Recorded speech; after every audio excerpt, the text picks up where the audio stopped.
Passion our purpose, profit our pain. I don't want my name to ever be in vain. A life full of substance is the only thing that will remain the same. Millennial Thoughts.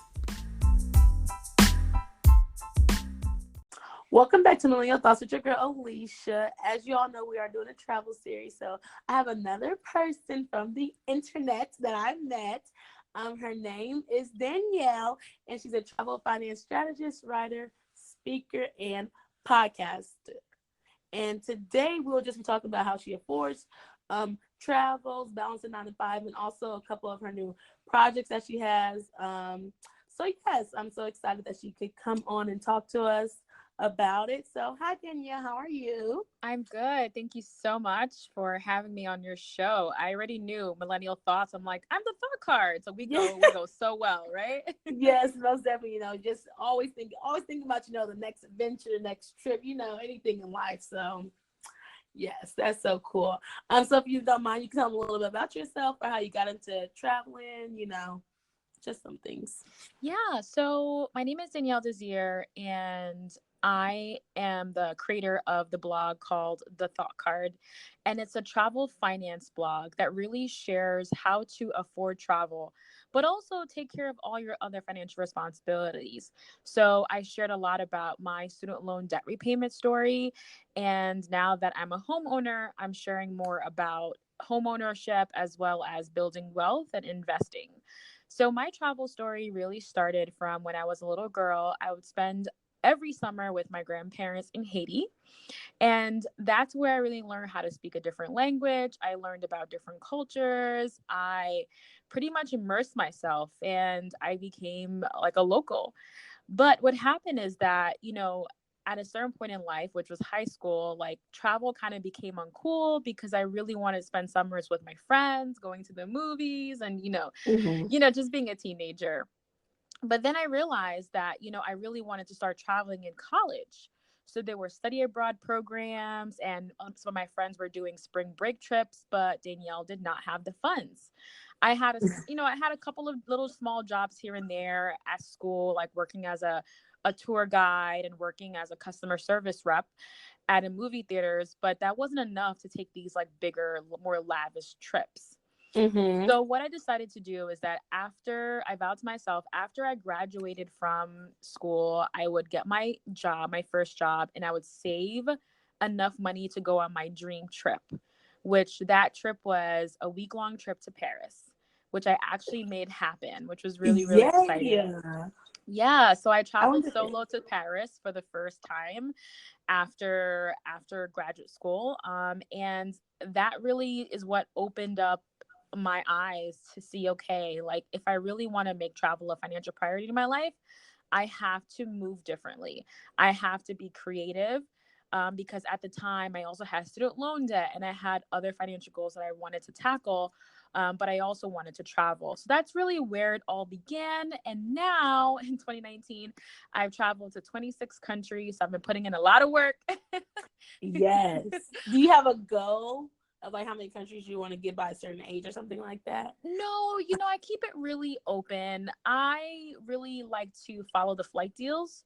So whenever something exciting and new and affordable comes towards my desk, that's I just jump on it and go. So like at the end of this year, I'm going to be going to China. So China wasn't necessarily on my dream list anytime soon, but the deal was so good I couldn't say no. So Mm. that's really how I operate now. Oh yeah, speaking on that, that's a good thing too. People are like, oh, how you travel? Where do you go this place? You just gotta go where you can see the flight deals at. It's not so expensive, and it's just like sometimes if you travel when it's like not a popular destination or something like that, you can get better deals and things like that. Um, Yeah, for so, sure. For me, like following the flight deal has led me to some amazing places like Oslo and Sweden. I've been to Iceland 3 times. It just really opens you up to different places that you might not necessarily have thought about, but you're like, hey, the flight is really good. A lot of times, flights to Europe right now are cheaper than going to the West Coast or going to, traveling from West Coast to East Coast. So if I'm gonna spend some money, I might as well just go to a different country. That's how I think. Right. I definitely understand that one. So did you so you didn't study abroad in undergrad, or you did study abroad in undergrad? I did not study abroad in undergrad. It was way too much out of pocket. My scholarships unfortunately did not cover it. So that's when I decided, you know what, even though I can't do it now, it doesn't mean that I can't do it in the future. Oh, snaps. Hello. Hello. Yes. Sorry, it cut like in and out, but I can edit it, but no problem. It like went out. Sure, no problem. I can say that okay. Again. Mm-hmm. Okay. So yeah, so I did not actually study abroad in college. The financial aid package that I had did not cover it, and I decided not to take out more student loans for it or pay for it out of pocket. But that really fueled me to say to myself, you know what, I really want to do this, and it's okay. I can delay this right now. And that's really what spurred me saving for my first trip to Paris. Yeah, and that was for graduate. That was after graduate school, right? Yes, correct. Okay. That's I was just trying to make sure undergrad and grad. Okay, because yeah, I wanted to study abroad in grad school, but it was like so much money. I was like, okay, well maybe not. But since I already did an undergrad, I was just like, okay, you know what? I already studied abroad. I don't need to pay $4,000 more, something like that, to get into more debt to go and study abroad. And the thing is that, like, now, because I have a podcast, I actually was able to talk to someone who shared with me so many more tips on how she was able to make it by doing scholarships and grants and things that I didn't even think about. So if studying abroad is on your, on your wish list or to-do list, like, there are resources out there, and I would definitely recommend it if you can do it. Yes, most definitely. And so that you do travel a lot, but you also have a podcast and you also have a blog. How do you balance everything Yeah, so I also have a full-time job. So with all those things, it's really about prioritizing, and I really try to designate certain days to certain parts of the things I'm working on. So for example, Mondays might be working on my blog posts, so writing and editing. And then Tuesdays I work on creating content for my podcast. And then Wednesdays I do something else. So I kind of designate days for the different types of things I'm doing in my life, and I keep my to-do list really short, between 2 to 3 things that I can cross off at the end of the day. That helps a lot. And also, I have a long commute. So if you have a long commute to work, that's a great time to get some things done. So I do a lot of like social media and responding to emails and pitching during my commutes. And that helps to just get more things done in a day. Oh, like you mean commute like a bus or something like that? Like taking a bus or Yes. work or something? Yeah. Oh, okay. I do see that. Some people's like, I know one girl, she's like, oh my gosh, just if I had a driver, like that would free up so much more of my time and I could do so much more. That's true if you have long commutes or you always have to travel, like some people have to be on the road for work and stuff like that. Right. So I'm like, dang, you could definitely get a lot done if people are driving for you and stuff like that. But that's cool. And so with that, where do you, I guess, see the thought card going and being like in the next 5 years or 10 years? Like, wow. Do you have? So I've been blogging for the past over 4 years now. So it's just, I don't know exactly where it's going to go, but all I know is that it really follows my journey. So as I grow and as I learn and as I evolve, like, my blog is really there to be a reflection of me. And I hope that my readers and my listeners on my podcast can see their own journeys and my journey as well. And my whole goal for what I do is to really help others to do it better than me, to do it faster than me, to do it more affordably than me. So I think transparency, especially in the travel and money space, is really important.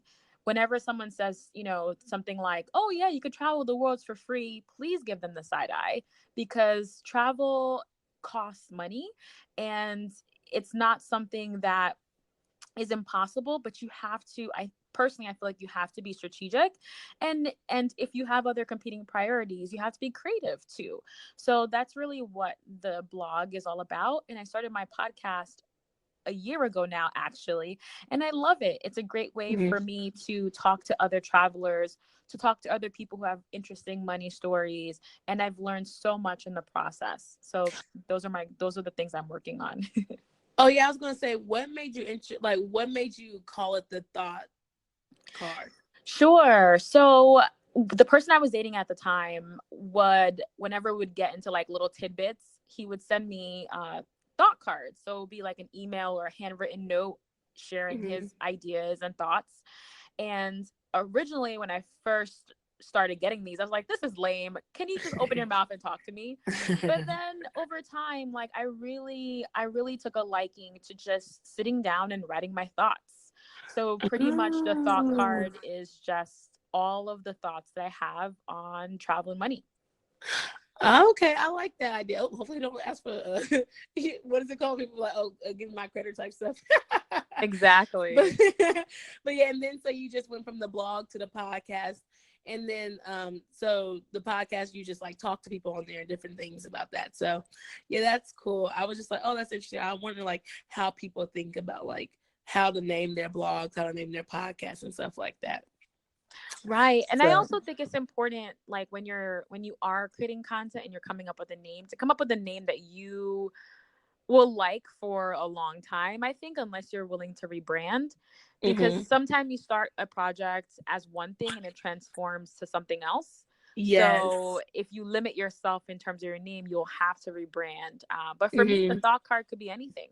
It's all my thoughts. So, Yeah, I feel that mhm. one, and that's like why I try to rebrand too. Because at first I was going like with Leisha's lifestyle, this is just like for my Instagram, like I want to do a YouTube channel, stuff like that. And then I was like, let me just change it to Alicia's Adventures, because like lifestyle can be like, my lifestyle.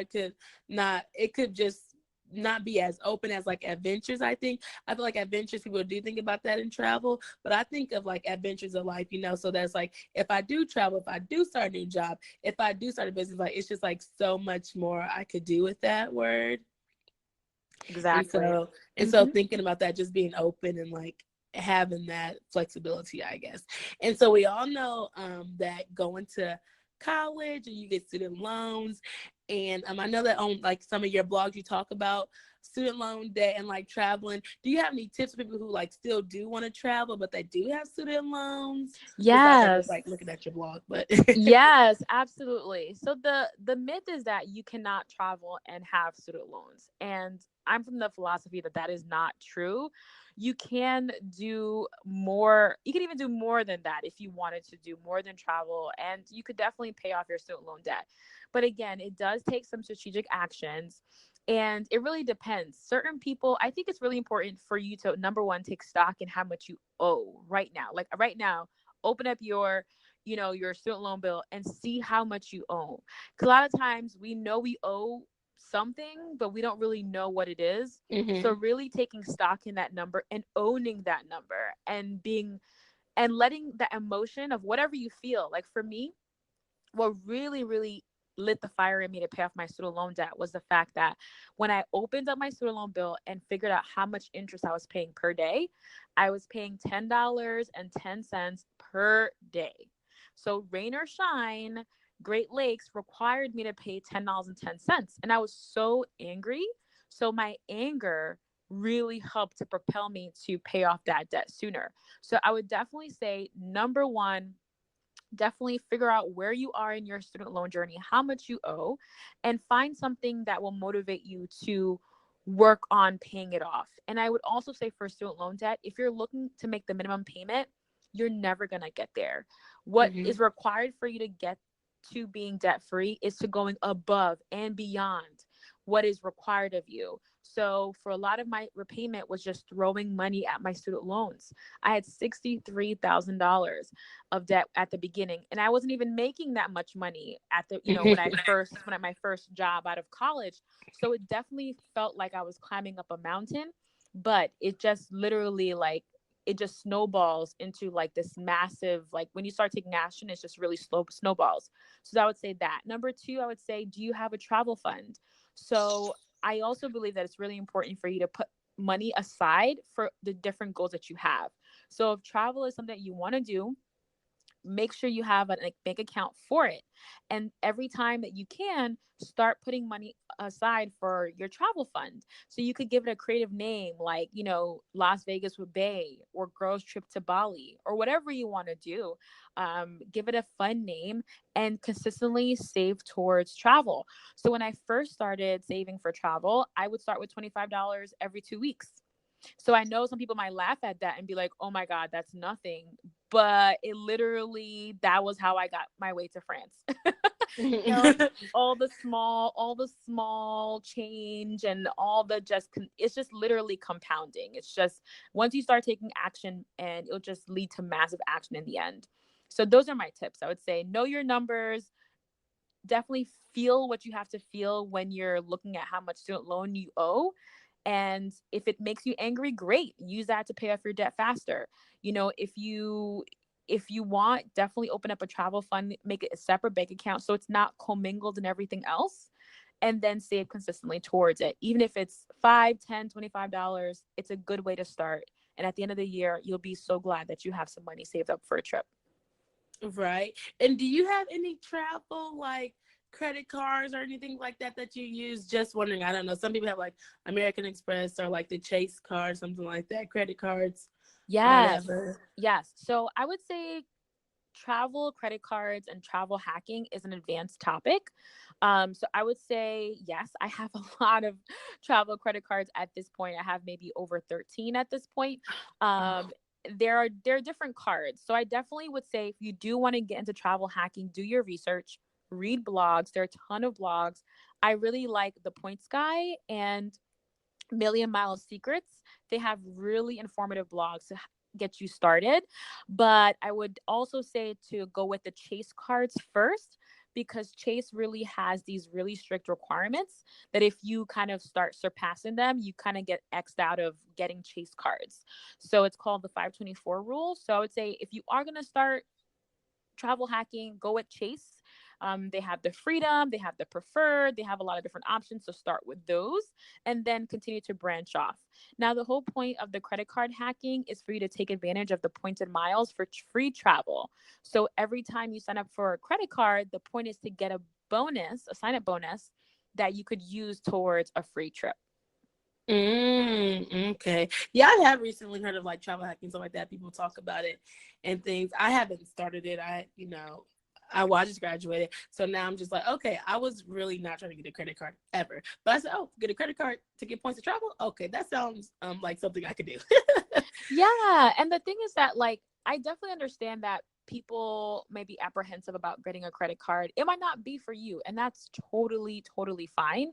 But again, there are perks of getting, points and miles can get you free trips. So a lot of times I'm flying, let's say going, the last place I went to was London. I flew on points and miles. I didn't have to worry about, the ticket price minus the taxes and fees I had to pay out of pocket. But that's just like an expense that I didn't have to incur, so that's the wonderful part about it.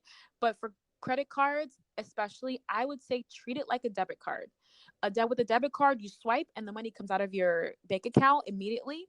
So pay off your credit card routinely, like multiple times a week, I would say.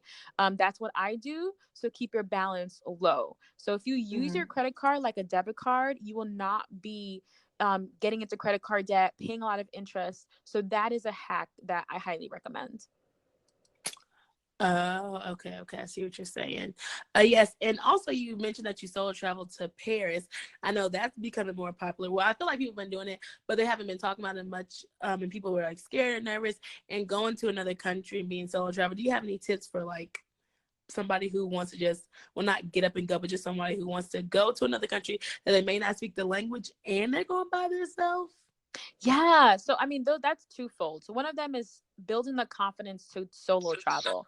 So, I would say if you need to build your confidence, first start by doing things at home alone. Go to the movies by yourself, go to a restaurant by yourself. These are great ways to kind of practice being alone.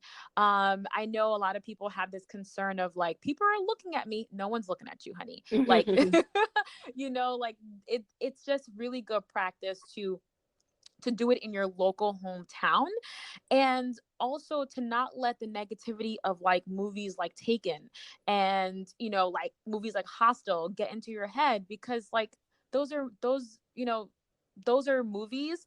And if you take the precautions, like making sure that you always have phone service, like being able to call your family and friends. Like whenever I travel solo, I'm on the phone all the time because I'm always keep in touch with my family and my friends, let them know where I am, that I'm safe. You also have tons of free apps now, like Google Translate, which helps Hmm. you to translate the foreign language into the language of choice of where you live. So that also helps. So I would say, and also just be really organized in your trip. So create an itinerary, focus on the things that you really want to do.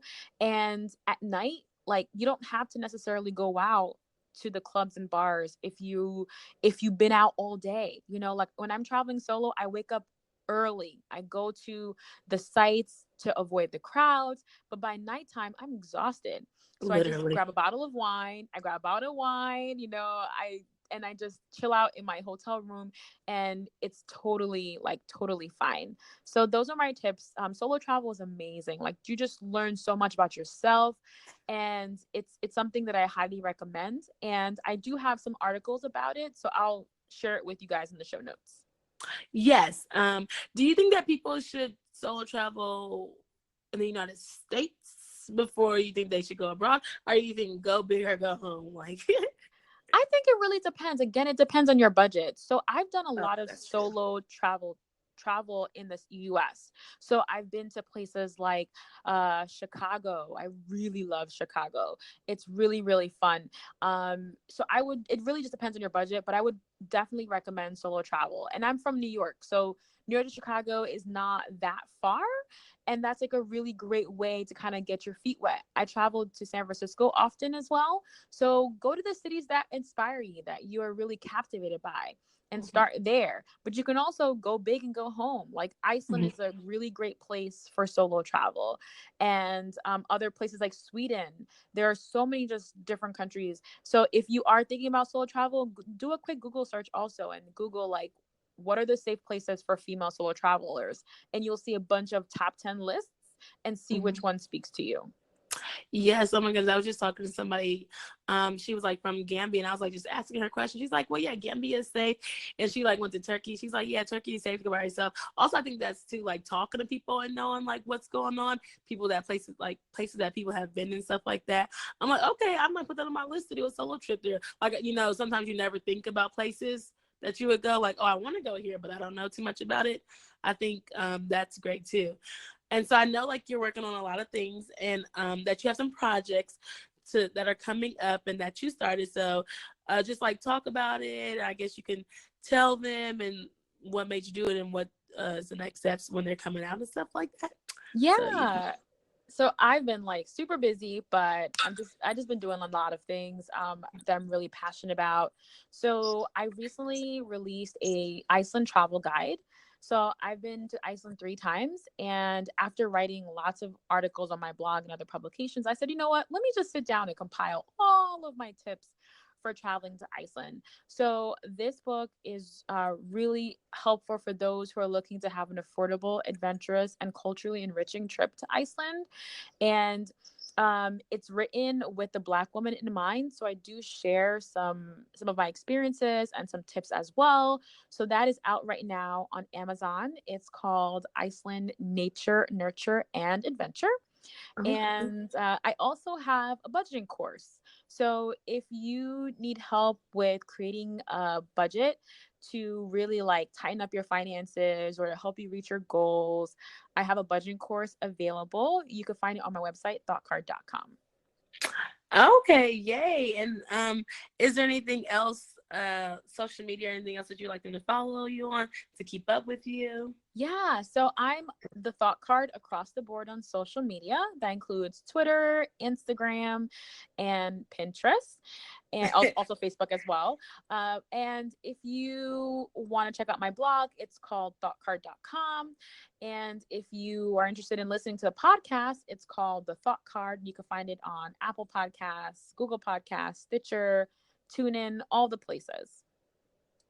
Okay, well, yes, thank you all for letting us know the things that you have going on, and hopefully if y'all are interested, y'all should definitely go check it out because there's a lot of stuff on the blog. I've looked at it like a couple times already, and they're just like so informative, and it's so cool to see people doing what you want to do. So if you're into traveling, you can do it. Just make sure you're thoughtful with it. Is there anything else that you would like to tell them, or tips or tricks or anything? Yeah, I would just end with by saying that, like you can afford anything in life. It might take some sacrifices, it might take some creativity, it might take being thoughtful, but whatever you put your mind to, you can do. And, for me, the word can't doesn't exist. So I can do it, and I know that you can too. Well, there y'all go. That's great. There you go. Buying houses, student loans, and all, you still can travel, or you still can do what you want to do. So I would like to say thank you so much for coming on here and talking about travel and being a part of this series or whatever that I am doing. Thank you so much for having me. This was a lot of fun. Yes, you are so welcome. I'm so glad, fellow podcasters. And so, yeah, that's cool. So thank you. Have a great rest of your day. Thank you. Later. Thank you. Bye.